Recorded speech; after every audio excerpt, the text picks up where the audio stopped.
It's 6 o'clock. It's Saturday the 22nd of July, and it's not very nice outside there this evening. In fact, it's quite dark here in Wyke, Regis, and usually the sun is streaming through the studio window this time of day, and we have trouble with the lighting, but tonight we have no light whatsoever, and we are relying on the studio lights. So there we go. Hopefully it'll get better as the weekend goes on. And in the news tonight, Greenhill and Sunset Gardens in Weymouth have been awarded the Green Flag Award. Greenhill Gardens and Sunset Gardens retained their accreditation, which they previously had, the International Quality Mark for Parks and Green Spaces. It's a testament to the hard work and dedication of the team that care for these green spaces so that everybody can enjoy them. Keep Britain Tidy's Green Flag Award Scheme Manager Paul Todd, MBE, said, "I would like to congratulate everyone involved in both gardens in achieving the Green Flag Award. Greenhill and Sunset are both a vital green space for the community in Weymouth, bringing people together and providing opportunities to lead healthy lifestyles. The staff and volunteers do so much to ensure that it maintains the high standard of the Green Flag Award, and everyone involved should feel extremely proud of their achievement." Now, the Clockhouse at Greenhill is one of the highlights of the gardens and is currently having some refurbishment done. The replacement of the Clockhouse will allow the public to see the fascinating workings of the clock, giving them the pride of place they deserve. The project has been designed, managed and funded by the wonderful friends of Greenhill Gardens. And in Sunset Gardens, it's a great open space near to the Rodwell Trail, offers a cafe, toilets, amazing coastal views, along with the ruins of Sunset Castle. A feature pond with fountain provides another focal point in the gardens. And staying with the Green Flag Awards on a county-wide basis, 3 country parks and 2 native sites operated by Dorset Council have also been awarded the Green Flag Award. Dorset Council is celebrating after receiving 5 Green Flag Awards for Avon Heath, Stour Meadows, Milldown, Dilston and Thorncombe Woods, Blackheath and Hardy's birthplace sites. Duston Country Park has also achieved the Green Heritage Site accreditation, supported by Historic England for the management of its historic features. The Green Flag Award scheme, managed by environmental charity Keep Britain Tidy under licence from the Department of Levelling Up Housing and Communities, recognises and rewards well-managed parks and green spaces, setting the benchmark standard for the management of green spaces across the United Kingdom and around the world. Now, a full list of Green Flag Award winning parks and green spaces is available on the Keep Britain Tidy website. So just go to Google and search for Keep Britain Tidy. Now, plans for an 80-bed re-enablement centre for Dorset have been unveiled.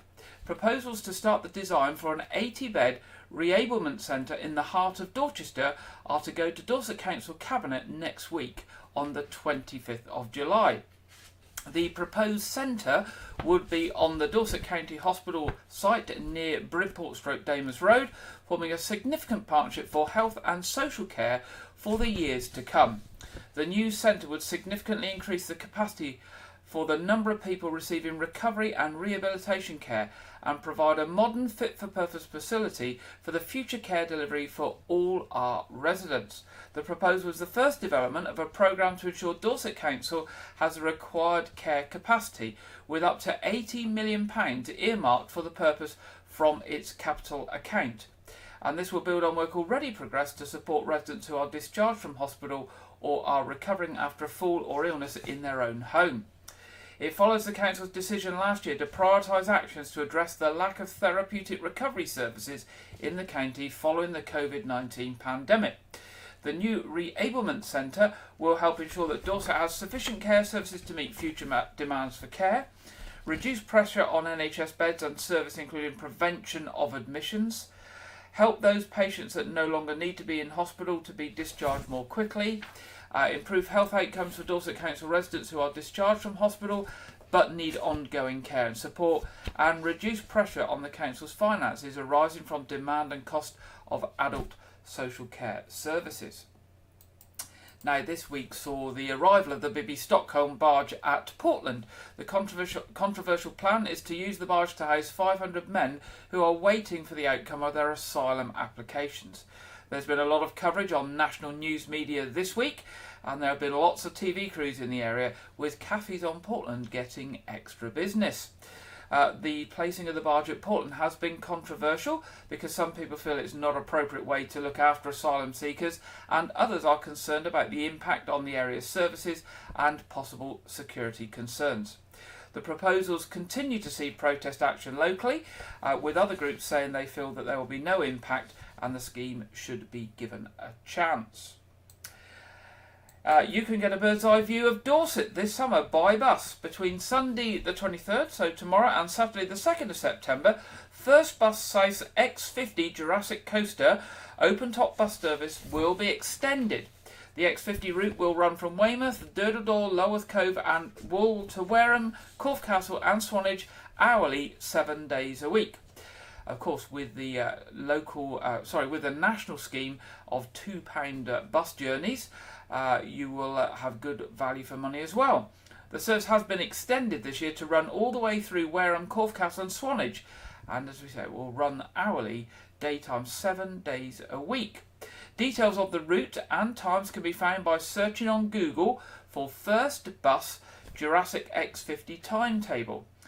Tickets can be purchased online by the First Bus app or the driver, and can be cash or contactless. So if you fancy a little day out, why not hop on the X50 and go along to Wareham, Corfe Castle, Swanage for just £2. Great value there over the summer. Now, councillors and Dorset Council voted this week on Thursday to approve an application to demolish the former Weymouth and Portland Borough Council offices at North Quay, Weymouth. The green light for demolition marks the first phase of an ambitious regeneration plan for Weymouth's waterside economy.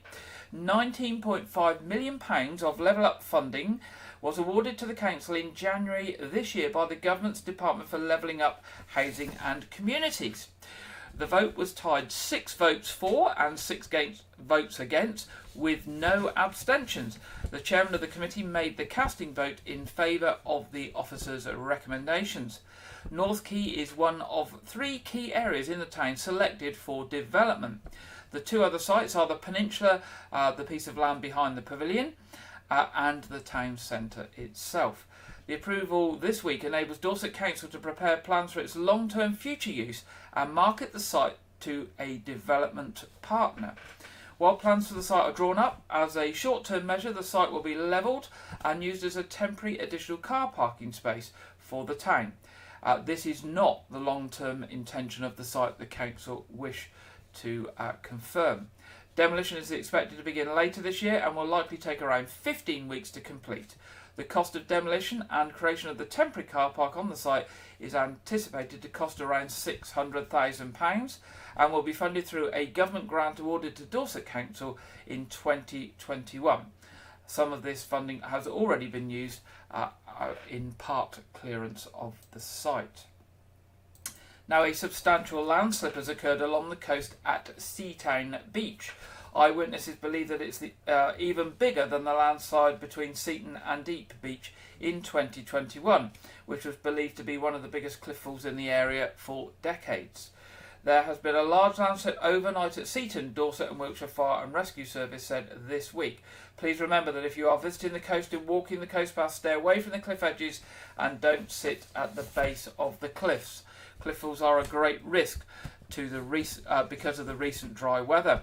A Dorset Council spokesman said in an earlier statement, rockfalls can and do happen at any time. The Jurassic Coast looks the way it does because of erosion, meaning it's always on the move. The Jurassic Coast is a wonderful place to visit, but it's important to use common sense and caution. Stay away from the edge and the base of the cliffs and always pay attention to warning signs and safety messages.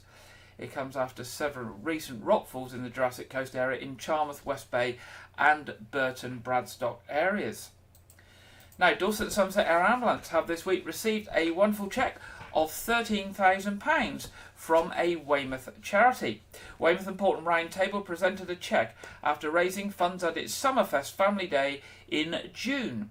Held at Redlands Leisure and Community Park, last month Summerfest welcomed thousands of visitors for a packed day of activities and entertainment. The event included pop-up farmers market with food and refreshments, a children's football tournament, crazy golf, bouncy castles, rides and trampolines, and some falconry. Becky Heath, Support Engagement Officer for Dorset and Somerset Air Ambulance, said, "We are extremely grateful for all the hard work and efforts of the Weymouth and Portland Round Table and all that were involved with Summerfest. The organisation and dedication from Round Table at Summerfest was exceptional. Thanks to their support, we are able to provide the communities of Dorset and Somerset with life-saving clinical care." Now, Adam Luckers, chairman of Weymouth and Portland Round Table, added, "It was a real privilege to present a cheque for £13,000 to Dorset and Somerset Air Ambulance on behalf of Weymouth and Portland Round Table." He also went on to say, "We've recently held our Porsches on the prom event and have many more exciting fundraising events planned, including the return of Summerfest next year."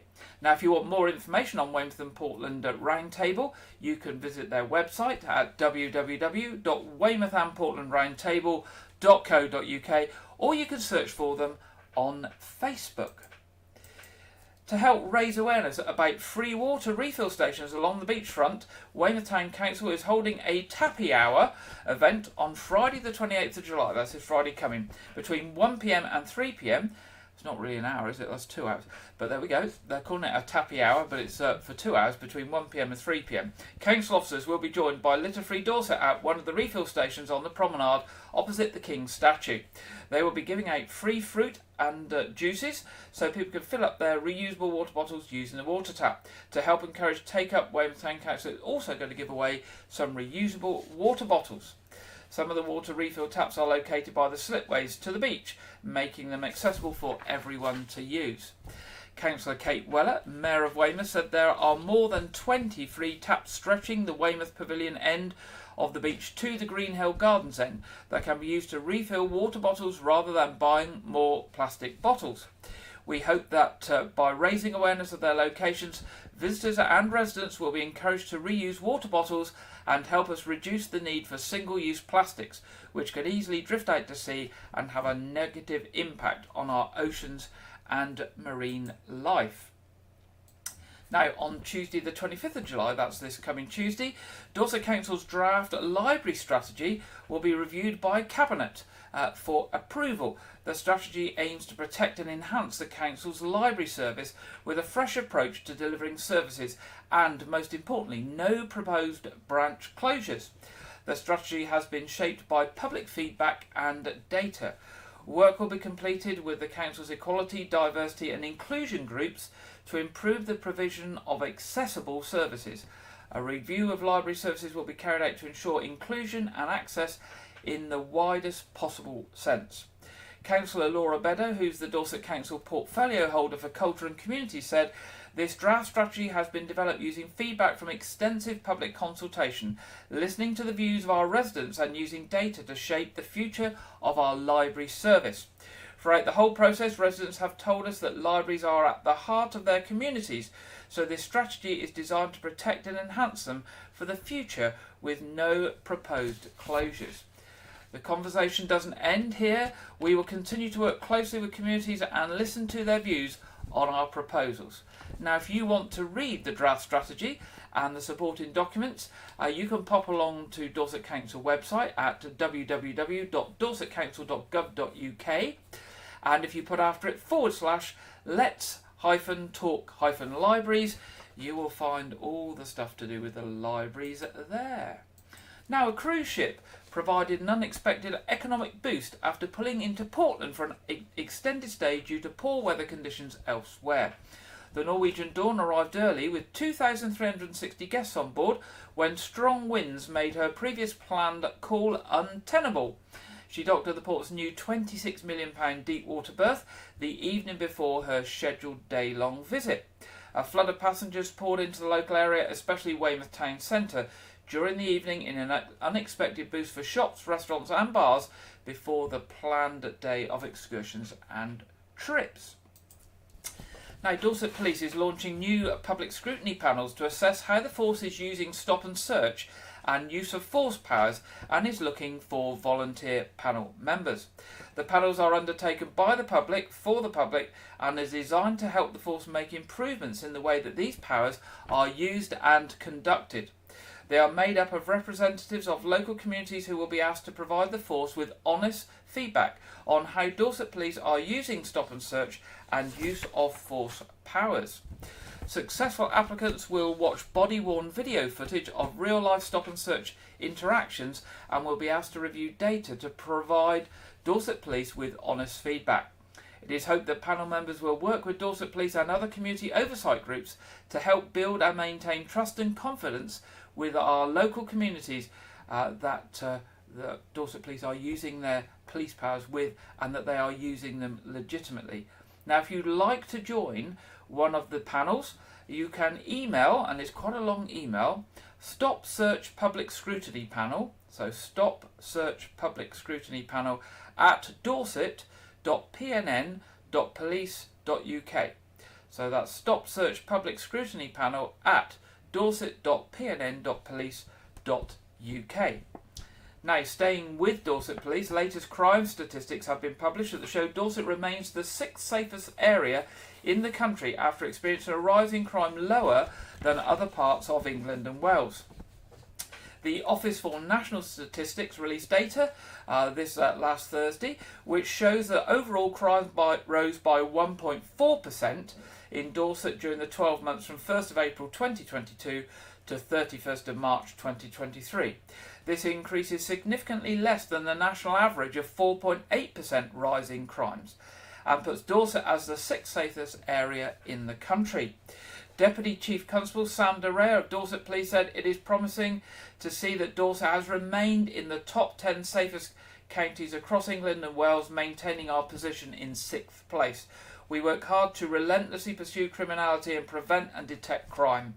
We utilise the data to identify harm in our communities and target certain crime types to keep people safe. We remain driven in our efforts to be the safest county in the country.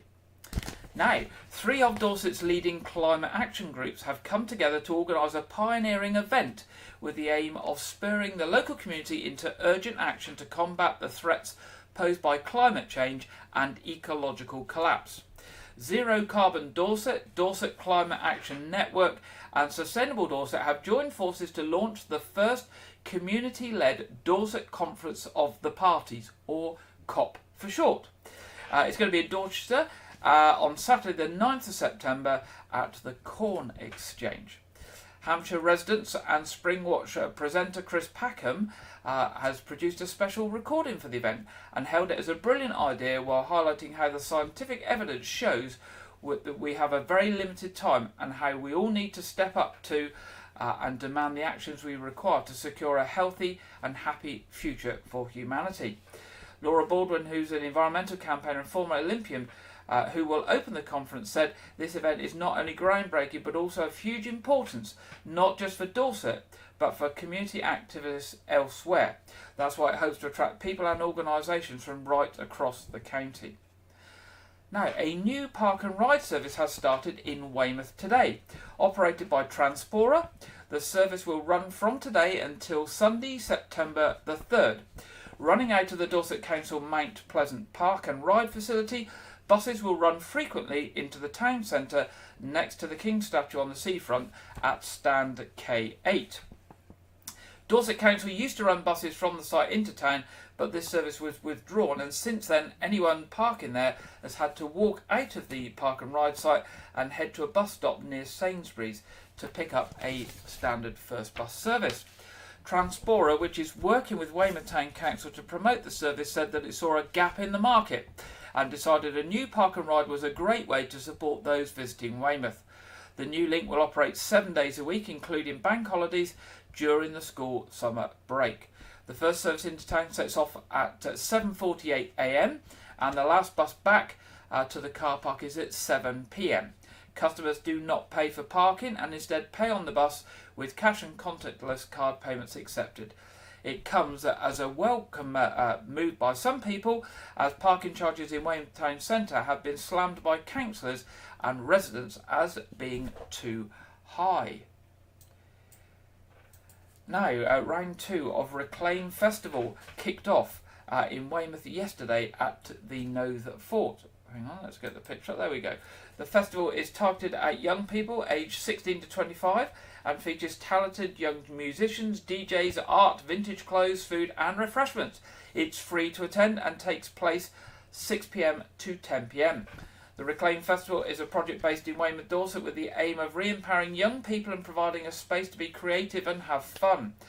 Taking place once a month over the summer, these free events will host live music, DJ sets, clothing and more, all planned and delivered by a group of young people from the local area for other young people. The project is supported by Dorset Council and Weymouth Town Council. The project is in partnership with Dorset Youth Association, Volunteer Centre Dorset, World Mail Hospice Care and Antics Music Network. Booking is advised. Book your tickets online via the Nothe 4, and I think there's 2 more of those coming up in August and September. So look at the Nothe 4 website to get your information on that. Now that's the end of our headlines in tonight's news. Now, in our first feature tonight, we're going to return to the news that Dorset is to have its own COP conference, or Conference of the Parties, in September at the Dorset Corn Exchange. We mentioned in the headlines that BBC Springwatch and nature broadcaster Chris Packham has sent a special recording welcoming the event. So we're going to hear from Chris now. Hello, Chris Packham here. I just wanted to say what a brilliant idea I think the Dorset COP is.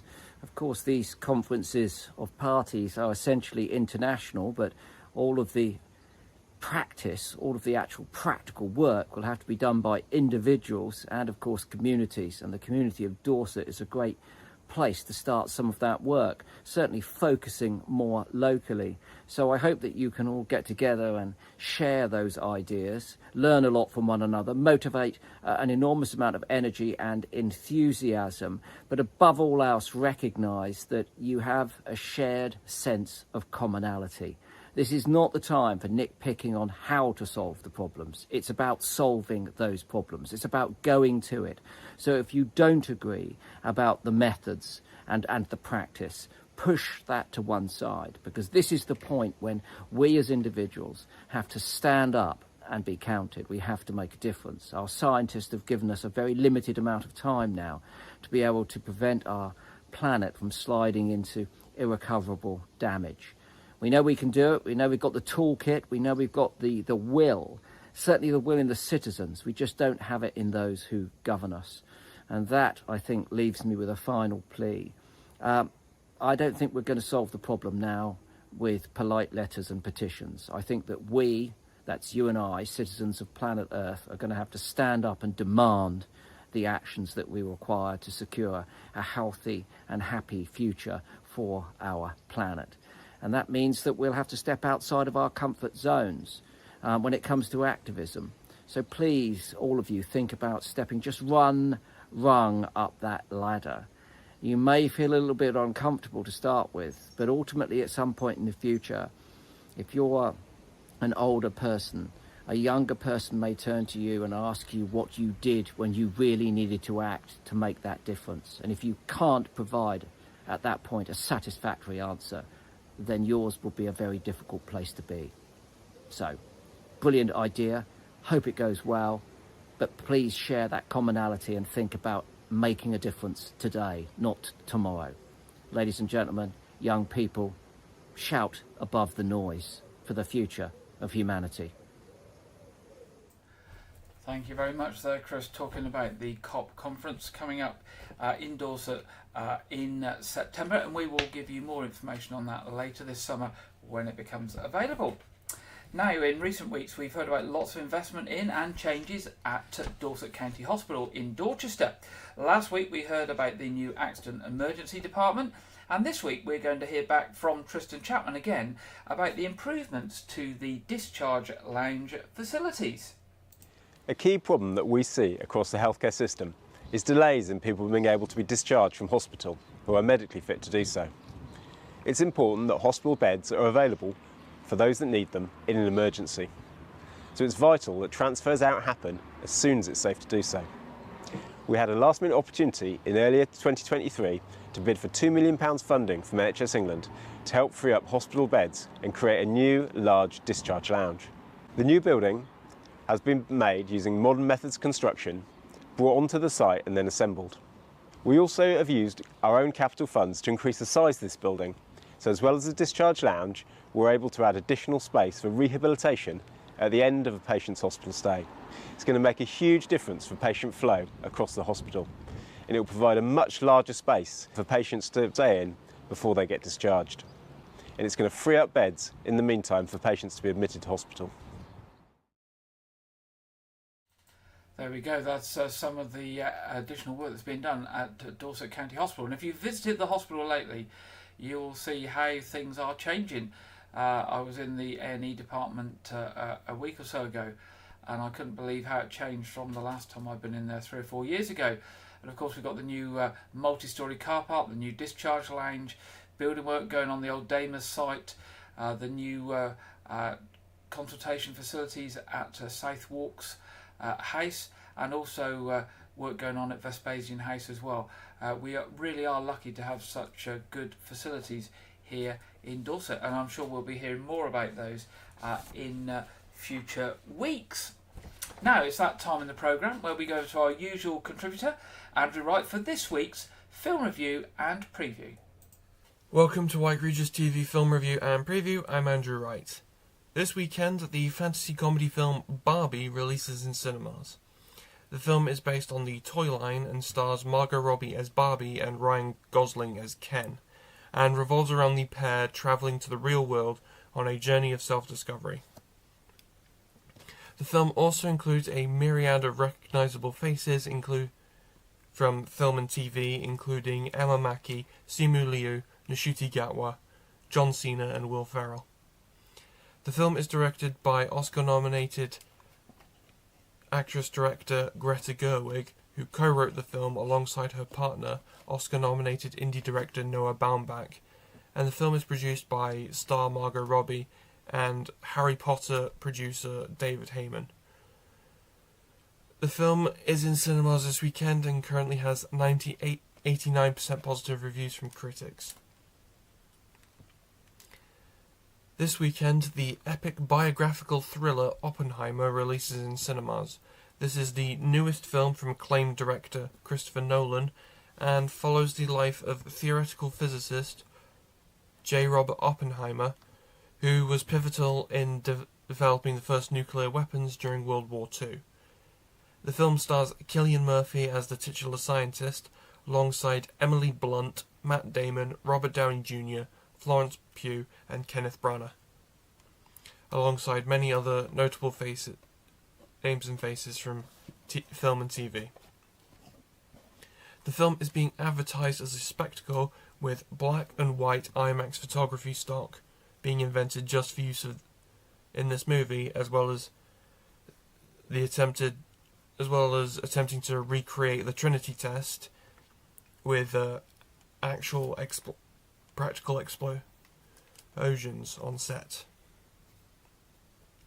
The film currently has 92% positive reviews from critics who praise the visuals and Cillian Murphy's performance.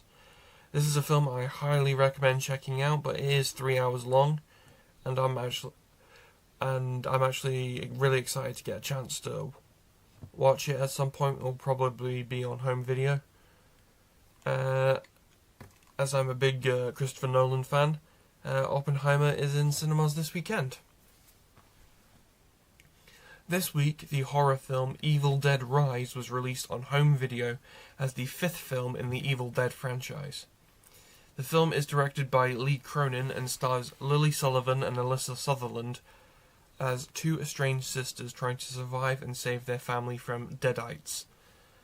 The film also involves original trilogy icons director Sam Raimi and star Bruce Campbell in producer roles, and the film's theatrical run became the highest grossing film in the franchise's history. I have not yet had a chance to pick up the film nor watch any of the previous installments, so please go ahead, check it out, and then let me know what you think on social media.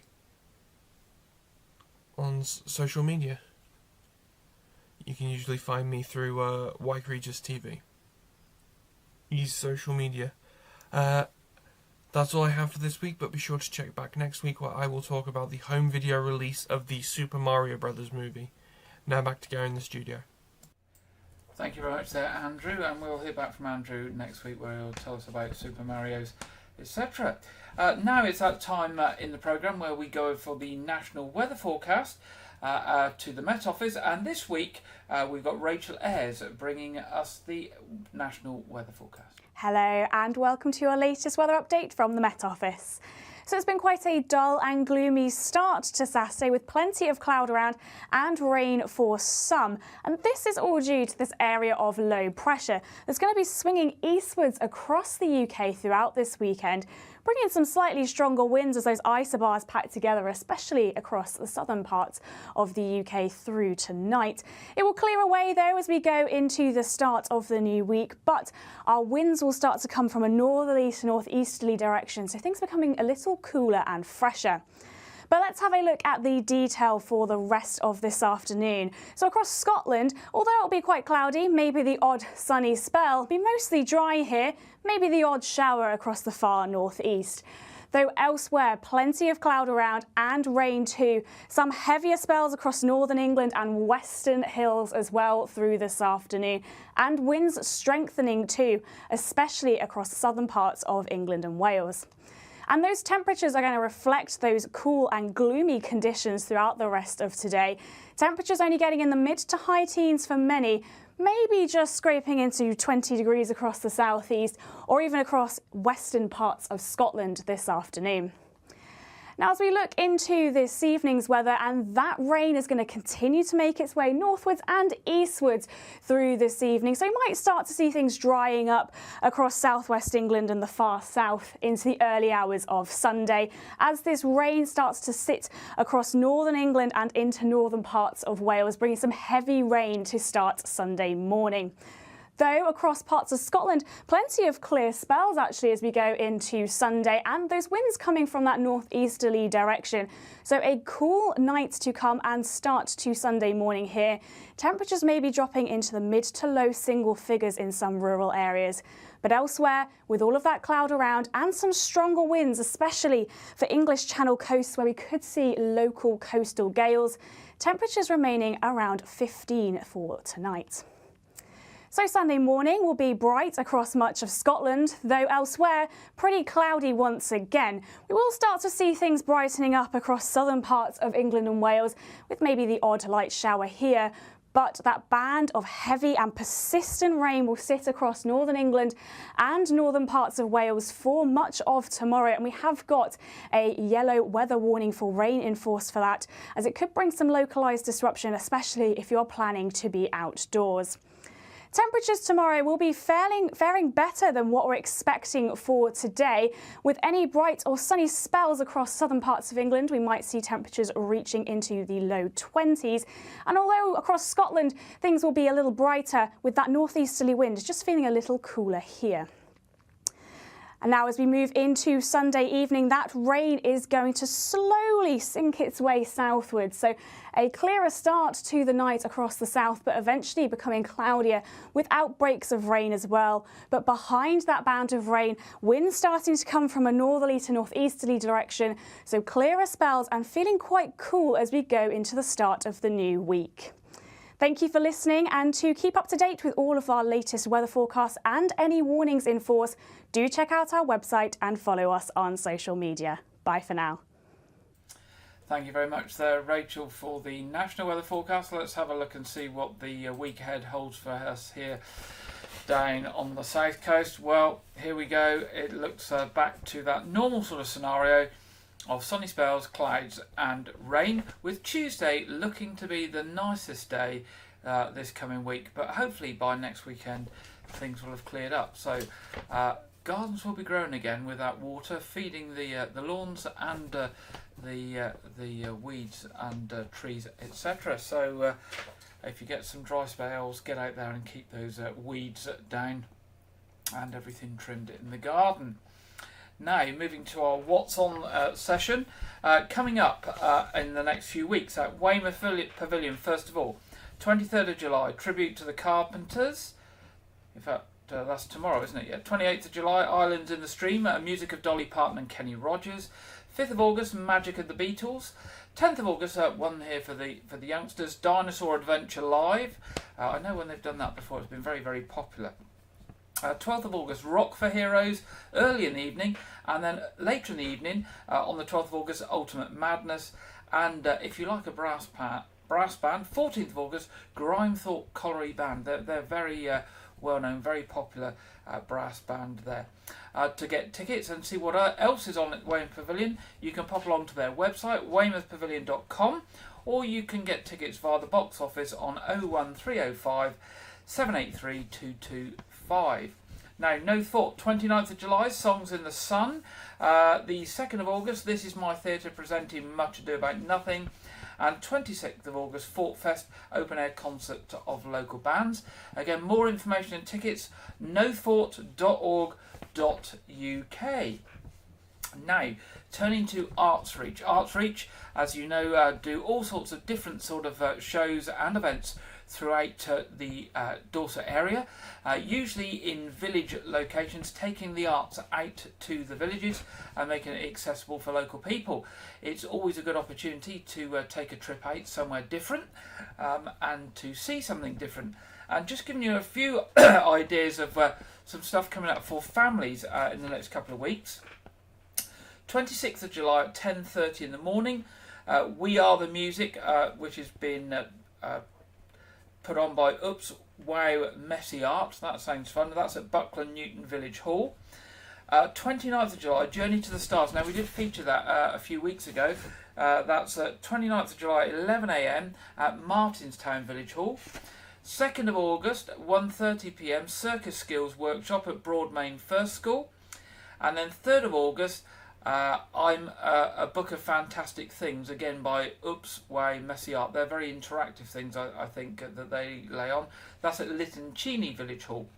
Now, more information about those and lots of other things that Artsreach are putting on over the next weeks and over the summer, pop along to their website, www.artsreach.co.uk. There is literally all sorts of stuff there for you to go and see. Family stuff, arts, music, interactive stuff. It's an absolute packed programme over the summer.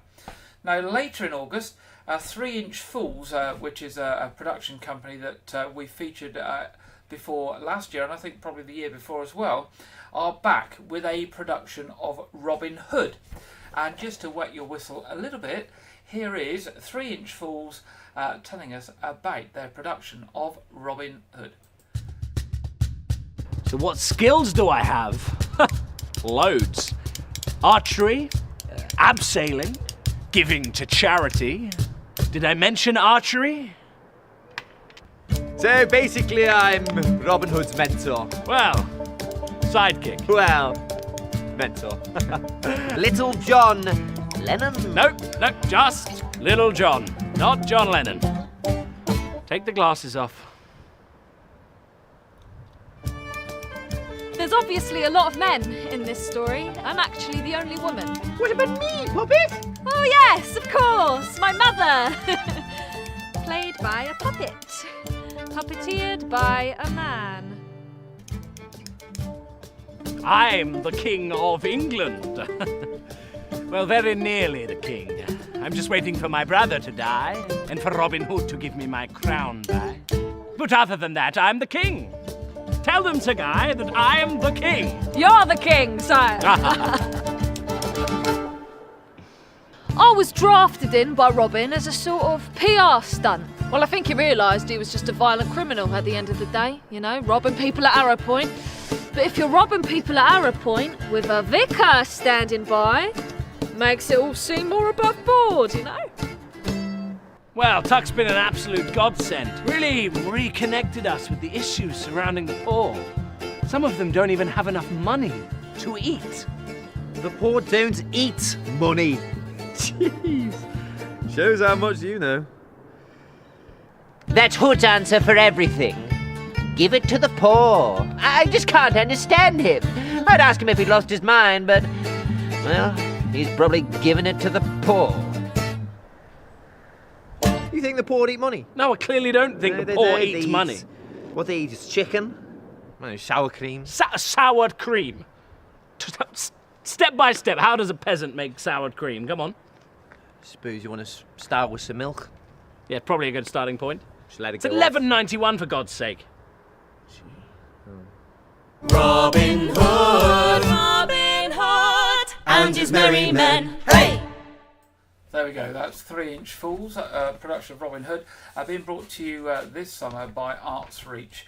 Pop along to their website, artsreach.co.uk, for some details. Now, the last events I've got for you this week is some events being laid on by Weymouth Town Council this summer, starting on Thursday the 27th of July at Tumbledown, 10 a.m. to 1 p.m, where people can enjoy crafty activities including pebble painting, creating butterflies, fabric painting and natural weaving. There'll also be fresh vegetables on sale that have been grown actually on the site there.